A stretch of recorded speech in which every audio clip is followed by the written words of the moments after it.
Hello students. आज हम लोग प्रोबेबिलिटी में addition theorem on probability discuss करते हैं। आपको जब हमने पीएनसी चैप्टर पढ़ाया था वहाँ पर इंक्लूजन एंड एक्सक्लूजन प्रॉपर्टी हमने आपको डिस्कस किया था। तो एडिशन थ्योरम ऑन प्रोबेबिलिटी जो होता है आपका इंक्लूजन एंड एक्सक्लूजन प्रिंसिपल पे ही डिपेंड करता है। ये भी बहुत इंपॉर्टेंट होता है, एग्जाम में इस पर क्वेश्चन आईटी आजकल पूछ रहा है। आइए इसको हम एक्सप्लेन करते हैं। तो एडिशन थ्योरम ऑन प्रोबेबिलिटी, इसमें फर्स्ट पॉइंट आप देखेंगे, if A and B are two events associated with an experiment then probability of A union B is called the sum of the probabilities of all the sample points in A union B, or probability occurrence of at least one of the events from A and B, and the expression for probability of A union B is called the addition theorem on probability। तो addition theorem of probability क्या होता है? कहीं पे to events A और B आपकी हो रही होती हैं, तो अगर उनमें से एटलीस्ट किसी एक इवेंट्स की होने की बात की जा रही हो, ए हो रही हो या बी हो रही हो या ए और बी दोनों ही इवेंट्स होती हैं, एटलीस्ट वन इवेंट्स की बात करते हैं, तो वहाँ पे हम एडिशन थ्योरम ऑफ प्रोबेबिलिटी का यूज करते हैं। इसको probability of A union B से रिप्रेजेंट करते हैं। इसी का स्टेटमेंट हमने दिया था, if A and B are two events associated with an experiment, then probability of A union B is called the sum of the probabilities of all the sample points in A union B, or probability of occurrence of at least one of the events from A and B, and the expression for probability of A union B is called the addition theorem on probability। इसको हम when diagram से आपको दिखा सकते हैं। एक set हमने लिया ए, सेकंड सेट हमने लिया बी। अब ये शेडेड पोर्शन जो आपका होता है ये probability of A union B को रिप्रेजेंट करता है। इसमें अगर आप देखिए, if A and B are arbitrary events, then probability of A union B equal to probability of A plus probability of B minus probability of A intersection B. आप यहाँ देखेंगे सर्कल ए, सर्कल बी में ए और B के common part जो ए intersection B है ये 2 times आ रहा है। हमको एक ही टाइम्स लेना होता है, इसलिए इसको एक बार माइनस करते हैं, तो probability of A union B equal to probability of A plus probability of B minus probability of A intersection B. अगर इसका प्रूफ देखना है बहुत ईजी होता है। Let S be the sample space since we know that number of A union B equal to number of A plus number of B minus number of A intersection B. Sets में हमने इस law को सीखा हुआ है। अब यहाँ पे सैंपल स्पेस से हम डिवाइड करते हैं। जैसे ही आपने सभी टर्म में सैंपल स्पेस से डिवाइड किया, number of A union B upon number of S equal to number of A upon number of S plus number of B upon number of S minus number of A intersection B upon number of S. तो ये जो है probability of A union B equal to probability of A plus probability of B minus probability of A intersection B को represent करता है। Note, if A and B are mutually exclusive events, जैसा कि हमने आपको बताया था, अगर दो इवेंट्स एक्सक्लूसिव इवेंट्स होती हैं, उनमें कुछ भी कॉमन नहीं होता है, तो अगर ए और बी म्यूचुअली एक्सक्लूसिव इवेंट्स होंगे तो ए इंटरसेक्शन बी की वैल्यू 5 होगी। इफ ए इंटरसेक्शन बी 5 है तो इसके सैंपल स्पेस में एक भी इवेंट्स नहीं आ रहा है, तो probability of A union B equal to 0। अगर probability of A intersection B equal to 0 है तो आप लिख सकते हैं probability of A union B equal to probability of A plus probability of B. अगर इवेंट्स हमारी म्यूचुअली एक्सक्लूसिव इवेंट्स होती हैं तो ए इंटरसेक्शन बी में एक भी एलिमेंट्स नहीं होता है, probability of A intersection B की वैल्यू 0 होती है, तो probability of A union B equal to आप ले सकते हैं probability of A plus probability of B. Next हम लोग देखते हैं बेटा यहीं पे, P exactly one of A and B occurs. A और बी 2 इवेंट्स होती हैं, अगर इन दोनों इवेंट्स में केवल एक ही इवेंट्स होती हैं, तो जिस समय ए इवेंट्स हो रही है बी इवेंट्स नहीं हो रही है, तो ए इवेंट्स का होना ए से रिप्रेजेंट करता है, बी इवेंट्स का ना होना बी कॉम्प्लीमेंट से रिप्रेजेंट करेगा। Probability of A intersection B complements, यहाँ पे इवेंट्स ए हो रही है बी नहीं हो रही, या इवेंट्स ए नहीं हो रही है और इवेंट्स बी हो रही है, probability of A complement intersection B. तो ये एग्जैक्टली 1 इवेंट्स को रिप्रेजेंट करता है। Probability of A intersection B complements को आप रिप्रेजेंट करेंगे probability of A minus probability of A intersection B. Probability of A intersection B complements का मतलब ऐसे सेट जिसमें ए के एलिमेंट्स हों और बी के एलिमेंट्स ना हों, तो प्रोबेबिलिटी ऑफ ए में ए और बी का जो कॉमन पार्ट था ए इंटरसेक्शन बी आप माइनस कर दीजिए। सेम सेकंड केस में आपको बी के एलिमेंट्स चाहिए जिसमें ए के एलिमेंट्स ना हो, तो बी सेट्स में से ए और बी सेट्स जो कॉमन हो उसको आप माइनस कर दीजिए। तो probability of A intersection B complement को आपने लिखा probability of A minus probability of A intersection B. Same pattern पे probability of B intersection A complements को आप लिखेंगे probability of B minus probability of A intersection B. अब आपने लिखा probability of A plus probability of B minus 2 times probability of A intersection B. अगर exactly 1 events होती है, कहीं पे 2 इवेंट्स हो रही हैं ए और बी, उनमें से किसी एक इवेंट्स के होने की बात करते हैं तो probability of A plus probability of B minus 2 times probability of A intersection B. इसी को आप चाहें तो ऐसा भी लिख सकते हैं probability of A probability of B minus probability of A intersection B को आप probability of A union B minus probability of A intersection B, इस टाइप से भी रिप्रेजेंट किया जा सकता है। P neither A nor B, दोनों ही इवेंट्स नहीं हो रही हैं, न तो इवेंट्स ए आपकी हो रही है ना ही इवेंट्स आपकी बी हो रही है। ए इवेंट्स का होना ना होना ए कॉम्प्लीमेंट से रिप्रेजेंट करेगा, बी इवेंट्स का ना होना बी कॉम्प्लीमेंट से रिप्रेजेंट करेगा। तो आपने देखा probability of A complement intersection B complement, this equal to आप लिख सकते हैं probability of A union B का होल कॉम्प्लीमेंट, या this equal to 1 minus probability of A union B. Next point हम देखते हैं, if A B and C are 3 events then probability of A union B union C equal to probability of A plus probability of B plus probability of C minus probability of A intersection B minus probability of B intersection C minus probability of C intersection A plus probability of A intersection B intersection C से इसको हम लोग represent करते हैं। अब यहीं पे अगर आप देखते हैं A B C जो है म्यूचुअली एक्सक्लूसिव इवेंट्स होती है, तो A intersection B, B intersection C, C intersection A में एक भी एलिमेंट्स कॉमन नहीं होगा, तो ये सभी सेट्स आपको 5 रिप्रेजेंट करेंगे। तो जैसा कि आप देख रहे हैं ए इंटरसेक्शन बी 5 है, बी इंटरसेक्शन सी 5 है, सी इंटरसेक्शन ए भी 5 है, A intersection B intersection C भी अगर 5 है, इनमें एक भी सिंपल स्पेस में एलिमेंट्स नहीं मिल रहे हैं। तो यहाँ पे आपने देखा यहाँ पे एक भी इवेंट्स नहीं मिल रहा है, तो probability of A intersection B, probability of B intersection C, probability of A intersection B intersection C की वैल्यू 0 हो जाएगी। और अगर ऐसा है तो probability of A union B union C equal to probability of A plus probability of B plus probability of C हम लोग लिखते हैं। तो जैसा कि आपने 2 इवेंट्स के लिए देखा, ए यूनियन बी के लिए देखा, म्यूचुअली एक्सक्लूसिव इवेंट्स थी, probability of A union B equal to probability of A plus probability of B लिया।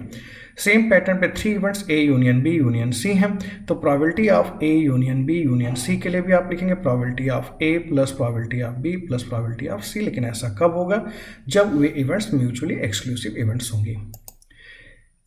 इसी बात को अगर आप देखें यहाँ पे वेन डायग्राम से अगर हम दिखाना चाहें, हमारे पास 3 सेट्स हैं, एक सेट्स ए है, ये सेट्स आपने देखा बी है, सेट्स सी है।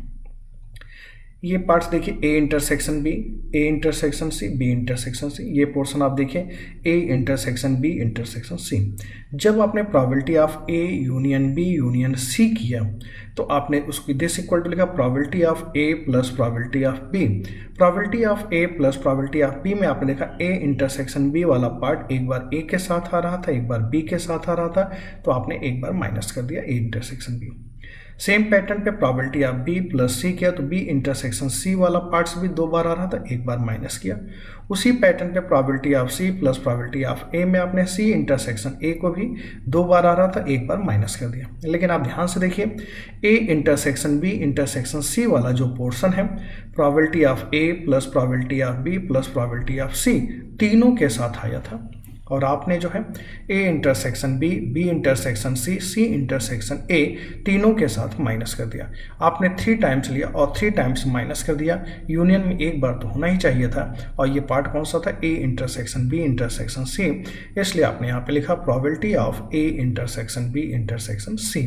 जितने भी फॉर्मूले इनको हम लोग वेन डायग्राम से इजी वे में दिखा सकते हैं। ठीक है बेटा, आगे हम लोग कंटिन्यू करते हैं। अभी हमने 2 के लिए देखा, 3 सेट्स के लिए देखा। अब general theorem of addition, general form of addition theorem of probability. देखिए अगर n एलिमेंट्स होते तो n सेट्स होते, probability of a1 union a2 and so on an equal to summation of i equal to n probability of ai, ये किसको represent कर रहा है, probability of a1 plus probability of a2 and so on probability of an को represent कर रहा है, minus 2 के सेट्स के इंटरसेक्शन को माइनस किया, प्लस 3 का sets and so on n patterns पे चलता जाएगा, माइनस 1 की power n minus 1 a1 union a2 and so on an। अब देखिएगा जब हमने आपको पीएनसी में डीअरेंजमेंट मेथड डिस्कस कर रहे थे, डीअरेंजमेंट मेथड के प्रूफ में हमने ये यूज किया था, इसको हम लोगों ने इंक्लूजन एंड एक्सक्लूजन प्रॉपर्टी के नाम से आपको एक्सप्लेन किया था।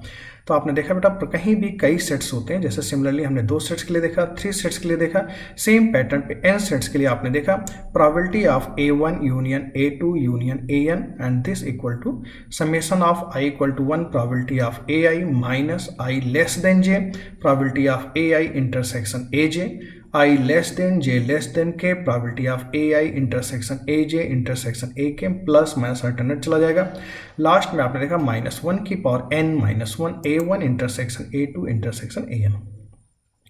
If a1 a2 a3 and so on an are mutually exclusive events, तो आप देखेंगे probability of a1 intersection a2, probability of a2 intersection a3, ये सब कांस्टेंट होंगे। फाई इसके अंदर एक भी एलिमेंट्स नहीं पाए जाएंगे तो इन सब की प्रोबेबिलिटी 0 आ जाएगी। तो आप लिख सकते हैं probability of a1 union a2 an equal to summation of i equal to 1 to n probability of ai से रिप्रेजेंट किया जा सकता है। Probability of exactly 2 of A, B, C occurs, only 2 events A, B, C occur हो रही हों। तो अब देखो बेटा 2 इवेंट्स A, B, C को occur कैसे होते हैं, इसको हम आपको एक्सप्लेन करते हैं। प्रूफ ओरल आपको एक्सप्लेन कर दें एक लाइन का, आप चाहे तो कॉपी में नोट कर लीजिएगा। अब देखिए जैसे हमने कहा exactly 2 of A, B, C occurs, मान लीजिए A और B इवेंट्स हो रही हैं, C इवेंट्स नहीं हो रही हैं, तो आप लिख सकते थे probability of A intersection B intersection C complement. A और B हो रही है तो probability of A intersection B, C events नहीं हो रही, intersection of C complements, this equal to आप क्या लिखेंगे, probability of A intersection B minus probability of A intersection B intersection C। Same pattern पे इवेंट्स B और C हो रही है, A नहीं हो रही है, तो probability of B intersection C minus probability of A intersection B intersection C। Same pattern पे C और A इवेंट्स हो रही हो, B नहीं हो रही थी, तो C intersection A intersection B complements को आप लिख सकते थे probability of C intersection A minus probability of A intersection B intersection C। और तीनों को ही अगर आपने ऐड किया तो आपने देखा बेटा probability of A intersection B plus probability of B intersection C plus probability of C intersection A minus 3 times probability of A intersection B intersection C। ऐसा उस समय होगा जब exactly 2 of A B C occur A B C 3 events हो रही हैं, 3 events में कोई एक इवेंट्स हो रही हो, 3 इवेंट्स में एग्जैक्टली 2 इवेंट्स होती हैं तो उसका ये केस होता है। जैसे मान लीजिए अभी हमने लिखा A इंटरसेक्शन B कॉम्प्लीमेंट, तो A इंटरसेक्शन B कॉम्प्लीमेंट्स को हम लोग लिखते हैं probability of A minus probability of A intersection B। वैसे ही अगर आप देखिए A intersection B intersection C complements लिखा हो तो आप लिखेंगे probability of A intersection B minus probability of A intersection B intersection C। तीनों के लिए अप्लाई करके आप ऐड करके देखेंगे आ जाएगा। सेकेंड यही पे इवेंट्स देखते हैं, at least 2 of A B C occurs. ऊपर वाले देखा एग्जैक्टली 2 था, तो ये केस में एटलीस्ट इसका मतलब 2 वाले तो इवेंट्स होंगे ही होंगे, प्लस वे इवेंट्स भी होंगे जब तीनों प्रोबेबिलिटी साथ में हो रही होगी, तो प्लस यहाँ पे एक पॉइंट्स और ऐड करना होगा, plus probability of A intersection B intersection C। 2 events exactly होने का तरीका ये लिखा हुआ है, जैसे एग्जैक्टली 3 भी पास भी शामिल हो जाएगा, at least 2 of A B C occurs. जैसे आपने कहा बेटा एटलीस्ट 2, तो एटलीस्ट 2 का मतलब वहाँ पे 3 इवेंट्स भी हो सकती है, तो plus probability of A intersection B intersection C आपने ऐड कर दिया। अब आपने देखा जैसे probability of A intersection B intersection C आपने ऐड किया तो probability of A intersection B plus probability of B intersection C plus probability of C intersection A minus 2 times probability of A intersection B intersection C। Next exactly 1 of A B C occurs, exactly 1 of A B C occurs, तो इसके लिए अभी हमने ऊपर आपको discuss किया था कि 2 के लिए दिखा था तो probability of A plus probability of B minus 2 times probability of A intersection B लिखा था। तो 3 इवेंट्स में से ए इवेंट्स अगर हो रही है तो बी और सी इवेंट्स नहीं हो रही हैं। यानी कि इसको आप क्या लिखेंगे, A intersection B complement intersection C complement. A intersection B complement intersection C complements को आप लिखेंगे probability of A minus probability of A intersection B minus probability of A intersection C plus probability of A intersection B intersection C. Same pattern पे B events हो रही है, सी और ए नहीं हो रही है, तो B intersection C complement intersection A complement equal to आप लिखोगे probability of B minus probability of B intersection C minus probability of B intersection A plus probability of A intersection B intersection C. Same pattern पे देखिए event सी हो रही है लेकिन ए और B नहीं हो रही है, तो probability of C intersection A complement intersection B complements को आप क्या लिखने वाले हैं, probability of C minus probability of C intersection A minus probability of C intersection B plus probability of A intersection B intersection C. और तीनों equation को आप ऐड कर देंगे तो एग्जैक्टली 1 इवेंट्स के केसेज आ जाएंगे, probability of A plus probability of B plus probability of C minus 2 times probability of A intersection B minus 2 times probability of B intersection C minus 2 times probability of C intersection A plus 3 times probability of A intersection B intersection C. आइए next हम देखते हैं। अब देखो तो ये when diagram से जो मैंने पिछली बातें कही आप यहाँ पे देख सकते थे। अब देखिए यहाँ पे इस सर्किल में देखिए A intersection B intersection C complement represent कर रहा है, यानी कि एग्जैक्टली 1 इवेंट्स ए हो रही है। सेकंड वाले सर्किल बी का पोर्शन रिमेनिंग देखिए एग्जैक्टली बी इवेंट्स हो रही है, एग्जैक्टली सी इवेंट्स हो रही थी। अब देखिए जहाँ पे एग्जैक्टली ए इवेंट्स हो रही थी, A intersection B intersection C complements के लिए आपको क्या चाहिए, प्रोबेबिलिटी ऑफ ए आपने लिया, इस प्रोबेबिलिटी ऑफ ए में आपने क्या किया, ए इंटरसेक्शन बी को माइनस कर दिया, बी इंटर और ए इंटरसेक्शन सी वाले पोर्शन को भी माइनस कर दिया, तो आपने देखा A intersection B intersection C वाला पोर्शन 2 टाइम्स माइनस हो गया। If A1, A2, A3 and so on AN are independent events, then probability of A1 intersection A2 and so on AN equal to probability of A1 into probability of A2 and so on probability of AN। अब देखो बेटा A1, A2, A3 और AN जो आपको दिए गए थे अगर ये इंडिपेंडेंट इवेंट्स हैं तो इंडिपेंडेंट इवेंट्स के लिए हमने आपको बताया था इंडिपेंडेंट इवेंट्स जो आपकी होती है 2 डिफरेंट एक्सपेरिमेंट्स में इवेंट्स होती है। तो अगर ए और बी 2 इंडिपेंडेंट इवेंट्स हैं तो probability of A intersection B equal to probability of A into probability of B लिखते हैं। जनरल वे में उसी बात को हमने एक्सप्लेन किया, A1, A2, A3 and so on AN are n independent events, then probability of A1 intersection A2 intersection AN equal to probability of A1 into probability of A2 and so on probability of AN लिख सकते हैं। If A1, A2, AN are n mutually exclusive events, तो probability of A1 union A2 union AN equal to probability of A1 plus probability of A2 and so on probability of AN, जैसा कि हमने explain किया था, एक revision करा दे रहे हैं आपको। Next, if A1, A2, AN are exhaustive events, then probability of A1 union A2 union AN हमेशा आपको 1 देगा और ये होल सिंपल स्पेस को कंसीडर कर लेता है तो इसकी प्रोबेबिलिटी ऑलवेज आपको 1 मिलती है। अगर यहीं पर A1, A2, AN n mutually exclusive and exhaustive events होती हैं तो probability of A1 union A2 union AN equal to probability of A1 plus probability of A2 plus probability of AN की वैल्यू ऑलवेज 1 के equal होती है। ये basic points हैं, इनको आपको दिमाग में रखना होगा, इनका क्वेश्चन सॉल्व करते समय हम लोग यूज करेंगे। एक छोटी सी इनइक्वालिटी यहाँ पे आती है, बुल्स इनइक्वालिटी इसको नाम देते हैं। आप सब जानते हैं बेटा probability of A union B equal to probability of A plus probability of B minus probability of A intersection B होता है।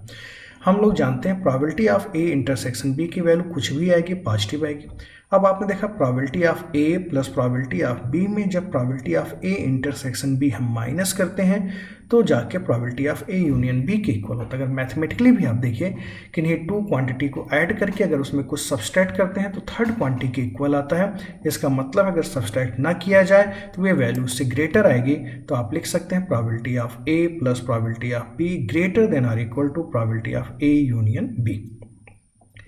या आप कह सकते हो बेटा probability of A union B always less than or equal to probability of A plus probability of B. Similarly अगर generalize form में लिखना चाहें तो इसको हम लिख सकते हैं probability of A union B union C less than or equal to probability of A plus probability of B plus probability of C. N sets अगर होते तो उनके लिए भी आप ऐसा लिख सकते थे A1 union A2 union AN less than or equal to probability of A1 plus probability of A2 and so on probability of AN। ये हमने आपको एडिशन थ्योरम ऑफ प्रोबेबिलिटी को डिस्कस किया। इसमें आपने देखा बेटा सेट्स थ्योरी का अच्छा खासा यूज होता है, जो कि आपको जानते हैं। कहीं पे भी दो सेट्स आपको दिए गए, एटलीस्ट वन इवेंट्स हो, एटलीस्ट टू इवेंट्स हो, एग्जैक्टली टू इवेंट्स हो। जो सेट्स में आपने डिमार्गन्स लॉ सीखा हुआ था, उन डिमार्गन्स लॉ की हेल्प से ये सारे फॉर्मूले आसानी से आपके डिराइव हो जाते हैं। अब बेटा इन पे हम लोग कुछ एग्जाम्पल्स लेते हैं। इन एग्जाम्पल्स को आपको बहुत ध्यान से देखना होगा। A and B are two events such that probability of A 0.3 है, probability of point B 0.1 given है, probability of A intersection B 0.16 given है। Find the probability that exactly one of the events happens। exactly one of the events happens का देखो मैंने formula दिया था, लेकिन एक बार फिर से आप सोचिए, आपको फॉर्मूला याद करने की कोई जरूरत नहीं है। Exactly one of the events happen, मतलब ए इवेंट्स हो रही है, बी नहीं हो रही। ए इंटरसेक्शन बी कंप्लीमेंट, तो प्रोबेबिलिटी ऑफ ए में से ए और बी का common part A intersection B minus कर दीजिए। बी इवेंट्स हो रही है तो ए के साथ बी का जो कॉमन है उसको माइनस कर दिया, probability of B minus probability of A intersection B. दोनों को ही आपने ऐड किया तो आपने क्या देखा, probability of A plus probability of B minus 2 times probability of A intersection B. उसी बात को हम यहाँ पे एक्सप्लेन कर रहे हैं। अब आपने देखा A intersection B complement plus A complement intersection B equal to probability of A plus probability of B minus 2 times probability of A intersection B. किसी फॉर्मूले को याद करने की जरूरत नहीं है, केवल आप देखिए लैंग्वेज समझिए। यानी कि यहाँ पे exactly one of the events happen, A events हो रही है तो बी नहीं हो रही है, बी हो रही है तो ए नहीं हो रही। जहाँ पे इवेंट्स होती है उसको ए, जो इवेंट्स नहीं होती है उस पर आप कंप्लीमेंट लगा दीजिए। तो ये आपने देखा बेटा, इसकी वैल्यू को आसानी से पुट कर देंगे, आपका आंसर आ जाएगा। तो आपने इसकी वैल्यू को पुट करके देखा, आंसर फाइंड आउट कर लिया। नेक्स्ट एग्जाम्पल लेते हैं। The odds against an event A is 2:3 and odds in favor of the another event B is 1:2। odd against an event A is ratio 2:3। against का मतलब क्या होता है, non favourable event divided by favourable events. Favour of event B का मतलब क्या होता है, favourable event divided by non favourable events आपको गिवन है। If A and B are independent events, अगर ए और बी इंडिपेंडेंट इवेंट्स हैं तो probability of A intersection B equal to probability of A into probability of B. Question में given है A and B are independent events and probability of A union B equal to m ratio n, then mod of m minus n की value बता रहे हैं where m and n do not have proper common divisors. देखिए आपको given है probability of A union B equal to probability of A plus probability of B minus probability of A intersection B.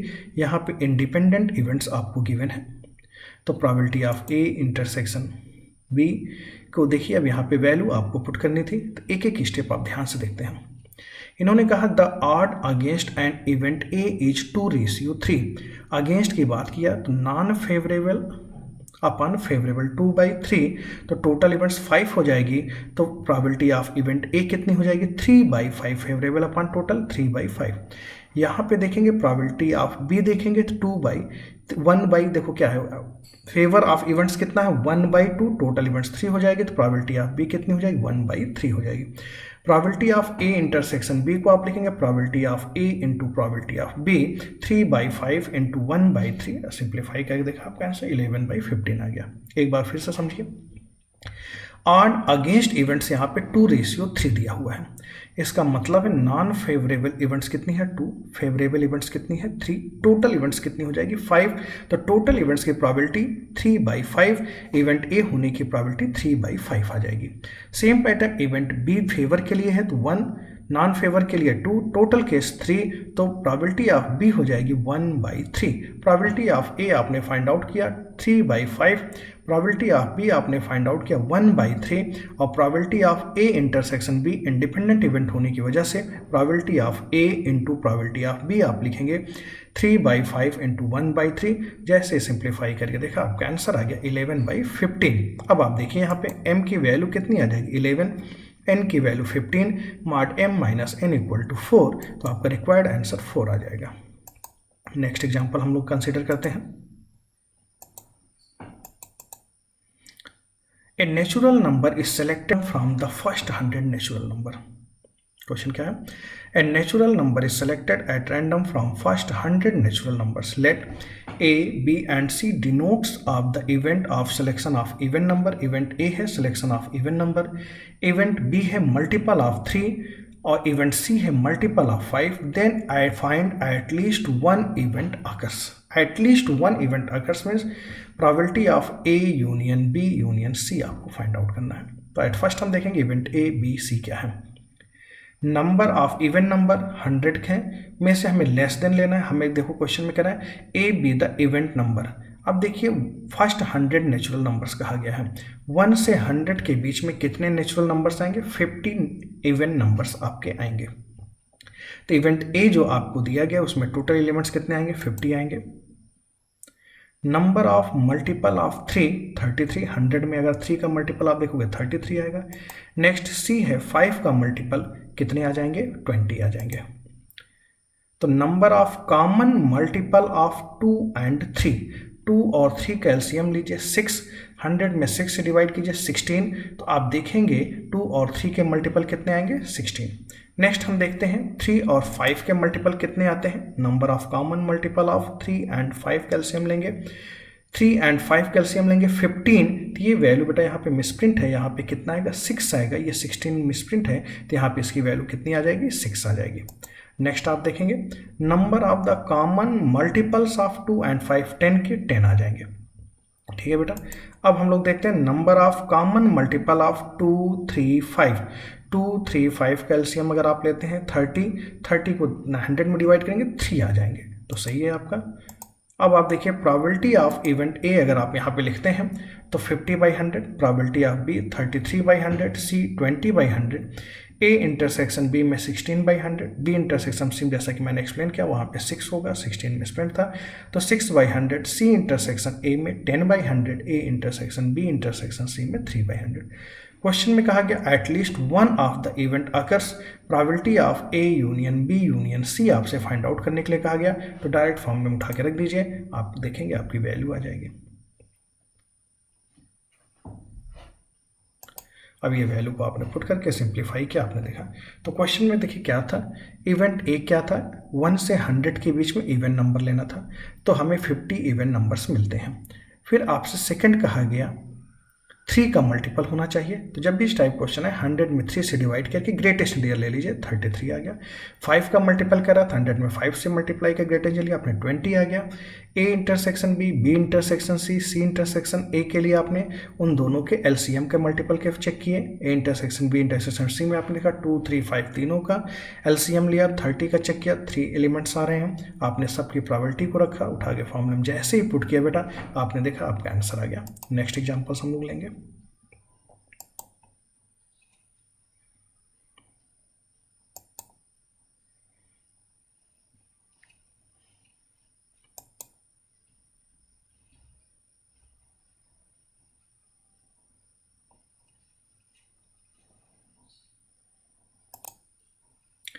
Next example आप देख रहे हैं बेटा, A and B are 2 candidates seeking admission in IIT, the probability of A and B are 2 candidates seeking admission in IIT, the probability of that A is selected is 0.5 and the probability that both A and B are selected is at most 0.3. Is it possible that the probability of B getting selected is 0.9. Question में था A and B are two candidates seeking admission in IIT. The probability that A is selected is 0.5 and the probability that both A and B are selected is at most 0.3. Is it possible that the probability of getting B selected is 0.9? अब देखो ना, A और B के दोनों के selection होने की at most probability 0.3 दी गई है, ए के सिलेक्शन की प्रोबेबिलिटी 0.5 दी गई है। अब देखते हैं यहाँ पे बी के सिलेक्शन होने की प्रोबेबिलिटी क्या 0.9 हो सकती है या नहीं हो सकती है। तो आप सब जानते हैं event E1 and E2 are the events of A and B selected respectively. Given probability of E1 intersection E2 at most 0.3, 0.3 से छोटा होगा। प्रोबेबिलिटी ऑफ E1 0.5 होगा। Probability of E1 union E2 का फॉर्मूला आप जानते ही हैं। अब देखिए probability of E1 union E2 की मैक्सिमम वैल्यू 1 हो सकती है। आप इस फॉर्मूले में पुट किए E1 E2 की मैक्सिमम वैल्यू 1 हो सकती है, तो आपने पुट किया 1 E1 की वैल्यू, E2 की वैल्यू, इंटरसेक्शन E2 की वैल्यू आपने पुट किया। तो आपने देखा प्रोबेबिलिटी ऑफ E1 0.5 था, E1 इंटरसेक्शन E2 0.3 था, तो 1.3 0.5 को अगर आप उधर लेके जाते हैं 1.3 माइनस 0.5 0.8, यानी कि E2 की मैक्सिमम वैल्यू 0.8 हो सकती है। प्रोबेबिलिटी ऑफ E2 मैक्सिमम कितना हो सकता है? 0.8 हो सकता है। इन्होंने क्या क्वेश्चन में 0.9 दिया गया जो कि पॉसिबल नहीं होगा, यानी कि आप कह सकते हैं probability of E2 does not equal to 0.9। Next example हम लोग देखते हैं बेटा।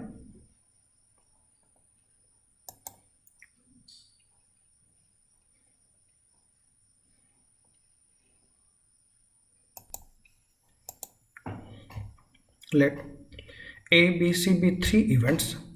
If the probability of occurring exactly one of event out of A and B is 1 minus A, out of B and C is 1 minus 2A, out of C and A is 1 minus A, and the occurring three events simultaneously is A square, then prove that the probability that at least one outcome of A, B, C, B occur is greater than 1/2. Question में क्या given है बेटा? Let A, B and C be three events. If the probability of occurring exactly one event out of A and B is 1 minus A, same B और C के लिए, C और A के लिए गिवन है, तीनों साथ में होते हैं, उसकी प्रोबेबिलिटी A स्क्वायर गिवन है। Then prove that the probability that at least one of A, B and C will occur is greater than 1/2। जो हमने फॉर्मूले आपको पीछे डिस्कस किए थे उन्हीं फॉर्मूलों का यहाँ पे एप्लीकेशन है। एटलीस्ट वन ऑफ इवेंट का मतलब probability of A union B union C को आपको दिखाना है ग्रेटर देन 1/2 होगा। अब देखो क्वेश्चन में आपको गिवन है the probability of occurring exactly one event out of A and B. तो यहाँ पे देखिए probability of A plus probability of B minus 2 times probability of A intersection B equal to 1 minus A given है। जैसा कि देखो हमने पहले भी एक्सप्लेन किया था, exactly one of the events A occur, अगर ए इवेंट्स अकर हो रही है तो probability of A minus probability of A intersection B, या ओनली बी हो रही है तो probability of B minus probability of A intersection B. तो आपने कंबाइंड वे में देखा probability of A plus probability of B minus 2 times probability of A intersection B की वैल्यू 1 माइनस ए दी गई है। सेम प्रोसेस बी और सी के लिए अप्लाई करते हैं आप, probability of B probability of C minus probability of B intersection C 1 minus 2a दिया गया है। सेम प्रोसेस सी और ए के लिए देखेंगे तो आपका ये मिल जाएगा। तीनों इवेंट्स होने की प्रोबेबिलिटी ए स्क्वायर है, A intersection B intersection C A square. इन इक्वेशंस को आइए ऐड करते हैं। तो आपने देखा probability of A union B union C की वैल्यू तो हमको फाइंड आउट करनी है एटलीस्ट वन इवेंट्स। इस वैल्यू को हमें ऊपर की 4 इक्वेशन की हेल्प से फाइंड आउट करनी है। तो ऊपर की जो 4 इक्वेशन दी गई हैं वहाँ से अगर आप ऐड करते हैं तो 2 probability of A 2 probability of B 2 times probability of C minus 2 times probability of A intersection B 2 times probability of B intersection C minus 2 times probability of C intersection A आपको मिलता। तो अब आपने यहाँ पे बाहर क्या ले लिया 1/2 2 times probability of A intersection probability of B minus probability of A intersection B plus आपने इस वैल्यूज को सारी वैल्यूज को आपने पुट कर दिया। अब देखो यहाँ पे इन वैल्यूज को आपने पहले ऐड कर दिया, probability of A plus probability of B probability of C आपने सबको ऐड किया। अब यहाँ पे करने के बाद देख रहे हैं सारी इवेंट्स आपके 2 टाइम्स आ रही थी, तो आपने डिवाइडेड बाई 2 किया, plus probability of A intersection B intersection C, first second third equation को जब आपने ऐड किया और जो इक्वेशन ऊपर वाली आपको चाहिए थी उसके लिए 2 से डिवाइड करके ऐड कर दिया probability of A intersection B intersection C, इन सब की वैल्यूज को उठा के पुट कर दीजिए, तो आप देखेंगे आपका आंसर आ जाएगा। आपने पुट किया बेटा, तो आपने देखा 1 माइनस ए 1 माइनस 2a 1 माइनस ए प्लस ए स्क्वायर, इन साइड आप देख रहे हैं 1 प्लस 3/2 माइनस 2a प्लस ए स्क्वायर। परफेक्ट स्क्वायर बनाने के लिए 3/2 को 1 और 1/2 दो पार्ट्स में हमने ब्रेक कर दिया, a माइनस 1 का whole square plus 1/2।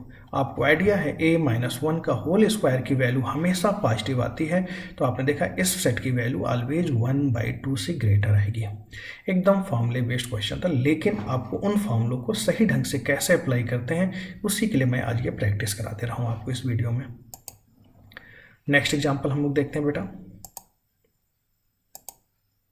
If A and B are independent events, the probability that both A and B occurs is 1/8 and the probability that none of them occurs is 3/8। देखो A और B independent events हैं, probability that both A and B occur is 1/8, A और B दोनों के होने की probability 1/8 है, and the probability that none of them occur is 3/8, दोनों के ही ना होने की प्रोबेबिलिटी 3/8 आपको दी गई है। Then find the probability of occurrence of event A. अब आइए देखते हैं। बी है probability of A intersection B equal to probability of A into probability of B equal to 1/8। Question में गिवन है दोनों ही इवेंट्स ए और बी होती हैं, इस बात की प्रोबेबिलिटी 1/8 है, लेकिन आपको ये भी गिवन है कि ए और बी इंडिपेंडेंट इवेंट्स है, तो probability of A intersection B equal to probability of A into probability of B equal to 1/8। फिर उन्होंने कहा none of them events occurs, A events भी नहीं होती है बी इवेंट्स भी नहीं होती है, तो probability of A complement intersection B complement equal 3/8। Independent है तो probability of A complement intersection probability of B complement. अब ए इवेंट्स को ना होने को आप लिख सकते हैं 1 minus probability of A into 1 minus probability of B equal to 3/8। इनको मल्टीप्लाई किया जाए 1 minus probability of A minus probability of B plus probability of A into probability of B आएगा, यहां से आपने इसकी वैल्यू को उठाया 1/8 रख दिया। तो नेक्स्ट स्टेप में आप देखा probability of A plus probability of B, 3/8 में 1/8 के 1/4 1 minus 1/4 3/4। Probability of A plus probability of B आपको 3/4 दिया गया है, probability of A into probability of B 1/8 दिया गया है। तो एक ऐसी इक्वेशन हम लेते हैं, मान लेते हैं जिसमें एक्स दो पी ए और पी बी उसके रूट्स हैं। अब अगर पी ए और पी बी उसके रूट्स होंगे तो इक्वेशन आप क्या लिख सकते हैं, x square minus sum of root into x plus product of root equal to 0। आपने देखा बेटा the quadratic equation whose roots are P A and P B, x square minus P A plus P B into x plus P A into P B equal to 0 put किया आपने, और यहाँ से x की value को आपने find out कर देखा 1/2 1/4। तो प्रोबेबिलिटी ऑफ ए जो आपको गिवन है ये 1/2 होगी या 1/4 होगी। तो आज के वीडियो में आप लोगों ने देखा बेटा हमने जो है आपको एडिशन थ्योरम ऑफ प्रोबेबिलिटी को डिस्कस किया और उनसे रिलेटेड क्वेश्चंस कराया। एडिशन थ्योरम ऑफ प्रोबेबिलिटी में देखिए पहले हमने 2 के लिए लिया probability of A union B, same process event 3 के लिए लिया, फिर उसी को हमने n इवेंट्स के लिए बता दिया। अब देखिए इन वीडियो में 2-3 बातें इंपॉर्टेंट थी। अगर A1 A2 A3 इवेंट्स जो आपकी AN तक दी गई थी इंडिपेंडेंट इवेंट्स हैं, तो probability of A1 intersection A2 A3 intersection हमेशा जो होता है probability of A1 into probability of A2 into probability of AN के इक्वल होता है। ये इवेंट्स जो हैं आपको दी गई हैं, अगर म्यूचुअली एक्सक्लूसिव इवेंट्स होती हैं तो इनका यूनियन हमेशा इनके सम के इक्वल होता है। अगर यही इवेंट्स म्यूचुअली एक्सक्लूसिव और एग्जॉस्टिव इवेंट्स होती हैं तो इनका जो सम होता है ये हमेशा 1 के इक्वल होता है। फिर एग्जैक्टली 1 इवेंट्स का फॉर्मूला कैसे निकालते हैं, 2 इवेंट्स के लिए कैसे निकालते हैं, एटलीस्ट सब के लिए कैसे निकालते हैं, इन चीज़ों को आज की वीडियो में मैंने आपको डिस्कस किया।